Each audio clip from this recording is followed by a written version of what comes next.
This is Matt for Boxing Social in association with William Hill and Empire Fight Store. Delighted as always to be joined by Austin Ammo Williams. Austin, before we start, how's things? Man, everything is great.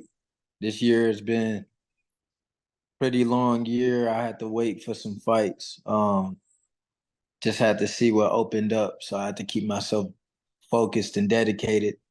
I made some good moves. I got back living in Houston, Texas. That was good for me.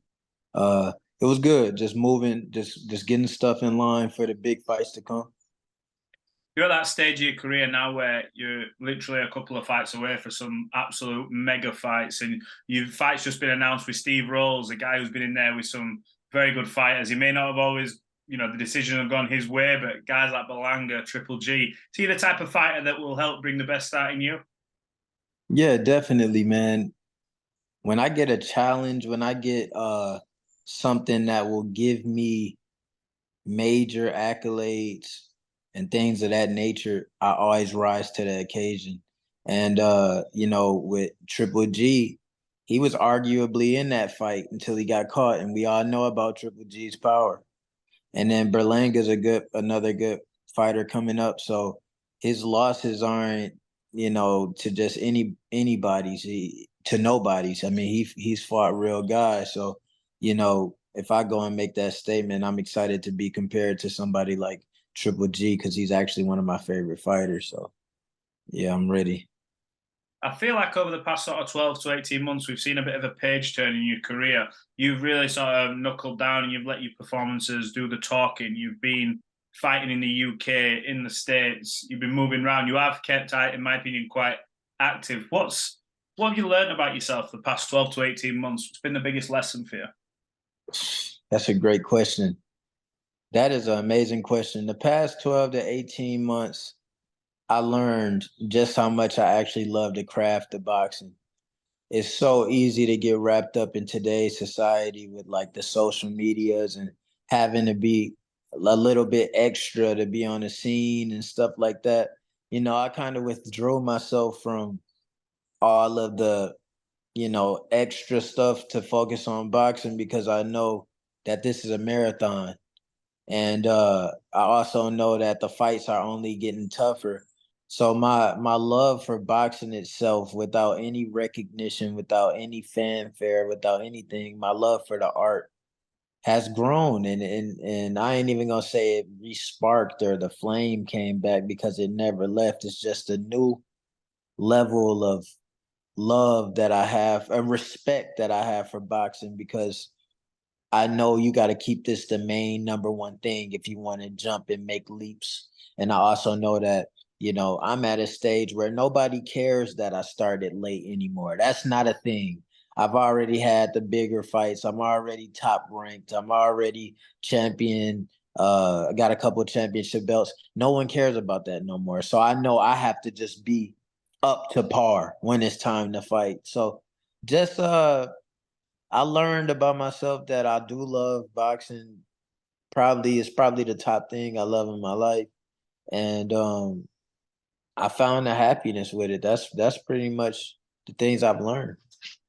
Do you find that, obviously, with everything you've been through, that in boxing, there's a lot of pressure to maybe act out a character and to do that extra thing, to put bums in seats? Because a lot of people, we hear a lot of, even promoters will say, such and such, he's a good fighter, but you get someone else that will put an ass in a seat to sell a ticket. So do you think there is maybe an unnecessary pressure on fighters to act up and to maybe, show a side to them which isn't the true self in order to try and push tickets? And can that have a detrimental effect to them and to their performance? Yes, man, definitely. In today's society, you're not going to get a name just being a normal guy, you know what I'm saying, or girl. You got to bring something to the table. You have to. And I think that is important for the entry of a fighter, for the entry of a, entertainer, whatever, to capture that attention. And then become a entity, somebody where they say your name, they know who this person is, they instantly think about some of your accomplishments, things like that. It's important early on in a person's career to like raise attention that way. But then when you get into the real fighting, you get to that level where it's really actually about the combat and the skill of things, and it's no longer really about popularity because your accolades speak for themselves. Then I think like the wise person to take a step back from that and focus more so on the craft, because that's what's going to keep you in the marathon. That's what's going to keep you in the long game. Popularity and stuff comes and goes, but accomplishments and notoriety, stuff like that is written in stone. It goes nowhere. And you actually get to have more fun with expressing yourself because it's not what you have to do to, be a draw. So that's where I'm at now is, I used to do a lot more. I used to be a lot more, vocal and on the scene and stuff. But it was a period of time where I had to just step back and truly catch myself up with boxing. That's what I had to focus on. But now I really feel like I'm in a space where I've caught myself up. I'm in a safe space. I'm in a place where I'm solidified in my career, and I can now come back and start being more of a personality, having more fun, along with having the accomplishments. I think obviously what you just said there is probably going to be a good example for some young fighters coming through when they're looking at how to navigate their career. But you mentioned being in that safe space, and you have been putting on some clinical performances. I remember speaking to you in London. You were in a very sort of a zen space of calm about your career. There's going to be no easy tasks in your division. When you look at the standard of champion, your Charles, Lara, Zanibex, etc. Do you feel like now in yourself you're ready for one of these tests, or is this what Steve Rose will show? I think I'm ready. I think Steve Rose is my announcement to the world that I'm ready. It's my statement to the people that I'm ready. All respect to Steve Rose, but I know what I've been through in the ring.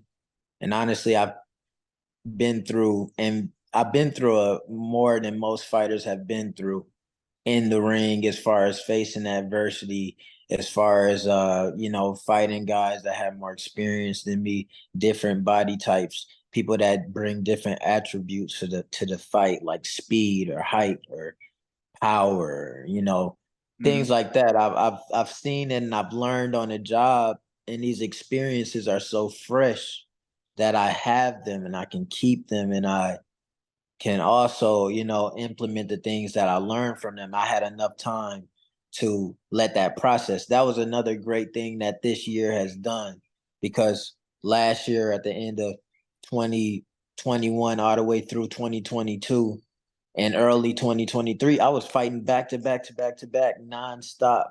And this little stint of time I got between April and this September fight, all of those lessons and little tiny finite things you don't even get the time to wrap your mind around. I've got the time to wrap that around my game, and I've got the time to put these things into my game so I can show a completely different level than what people may have even seen in April. You know what I mean? So yes, it's definitely the time. This is the perfect fight at the perfect time. I'm rejuvenated. I'm fresh. I'm in a very healthy space. And yeah, these sanctioning bodies are gonna want me to have their belt really soon. In terms of your promoter, Eddie Hearn, I feel like he's managed the last few fights really well in terms of where you've been put on. You're back in the States. Everyone's, I think, been talking about who's going to be the big star in America for Eddie, for Matchroom USA. Do you feel like now you are on the cusp of, a couple of performances away from being that big star, and you're going to get in these big fights? Do you feel you're that guy to sort of carry that flagship under the Matchroom promotional banner? Oh, definitely. I mean, it's going to happen. It's happening now. This is the first step into that, and it didn't come too late, and it's not coming too early. It's coming at the perfect time. My level of maturity, my level of, I can speak, I can talk, I got the look, I can sell. Everything that needs to be there, and I can fight, and I have knockout power. All of that stuff is coming together. I feel seasoned. I feel very comfortable in the ring, and I'm also a seasoned professional now. I go into fights and it feel like just another day. So now we're having a, financial backing and having the accolades and having all that stuff, having freedom. I'll definitely be able to express myself a lot more, pull a lot of people, not just from the boxing world, but just people around the world in general. I have that rapport with people and just putting my face back out there. I know that it's not going to take long at all for that, snowball to start rolling again. Because even before I had the accolades and things, I've always had a great rapport with people worldwide. You know what I mean? It was just I used to put a lot more effort into touching the people and stuff. But now we getting back into that, and I'm definitely gonna be the star for USA boxing. I mean, USA Matchroom USA. I mean, that's definitely gonna happen. We got the history.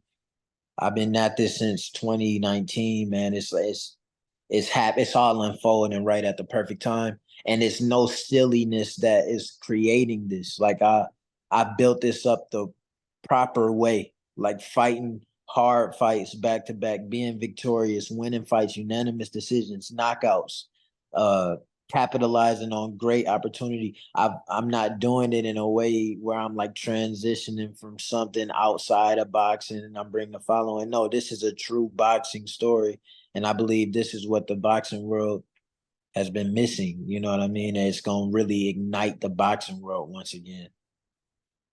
I remember when I spoke to you in London. It was, I believe, the AJ undercard. I think. I was asking you a little bit about what you do away from boxing to sort of zone out, take the pressure off, kind of thing. And I knew you were big on music. I know you create music. You're a good painter. If you managed to, create any music or do any of this other stuff in the past sort of few months, have you managed to have that outlet and create to take your mind away every now and again? We know you. That's what you Yeah, man. I've been able to do it. That's what keeps me fresh. That's what keeps me, my outside arts is what keeps me motivated. That's what keeps me fresh in the mind, coming up with new ideas, new schemes, new plans that I put directly into my boxing. Cause like I told you, everything I do ties into my martial art. Everything I do ties in to what I'm doing as the main thing. You know what I mean? I'm not trying to find a plan B or a route out or want something else to spark so I can get away. No. Uh, you know, everything I do is to fuel my mind, to give me that spark that I need to, have the thought, have the ideas that I need to get better in the ring. And all of that stuff is going to flow right out. Like I said, this is the moment. I had an incubation process, just sitting down, sitting in my own mind, hibernating, getting away, setting up the plan for the long game, the big game, you know, and it's there. And you're going to see a lot. Just be ready. Just be prepared for all the things that Emma Williams brings other than knockouts, because knockouts will be number one. That's my main thing, and that's what's going to happen first and foremost. Well, look, I'm sure, like myself, everybody's looking forward to seeing you get back in the ring and to, step up and have this test against a guy like Steve Rolls. You got a message for all your fans? I know you built up a bit of a following in the UK. We've seen you a few times over here. Now, have you got a message to all the fans ahead of this fight? Yeah, man. Y'all don't want to miss this one. Y'all really don't want to miss this one. To everybody that's been following my whole career through the highs, the lows, the ups and downs, people got to see my life broadcasted. And I've had very loyal fans. And I just really want you guys to witness, what your support and what your backing has done. This fight here is my breakout performance. This is where everything has come together. I feel muscles in my body that I've never felt before. I'm feeling that magic of following the dream and, reaping benefits that I couldn't even imagine that were available. So not only watch and tune in, but take inspiration from me, please, as an example that you can make it through anything, as an example that you can literally make yourself into anything you want to make yourself into with proper dedication and hard work. That's pretty much what I want to tell everybody, because that's always what I wanted to be. I always wanted to be a beacon of inspiration for the people that follow me, people that, you know, support me. I never want to be the guy to act like I'm the extra flashy dude that's here and everybody else is low level. No, I always wanted to show that I'm human just like everybody else, but being a human and embracing that, you can do anything. Absolutely. Well, I think that's the perfect note to end on. Look, we're looking forward to seeing you. Hopefully, we'll have somebody there in attendance to watch this fight. We will catch up again soon, my friend. So I appreciate you coming on the channel. Yes, sir. Shout out to Boxing Social. Appreciate you, Omar. Thank you. Peace.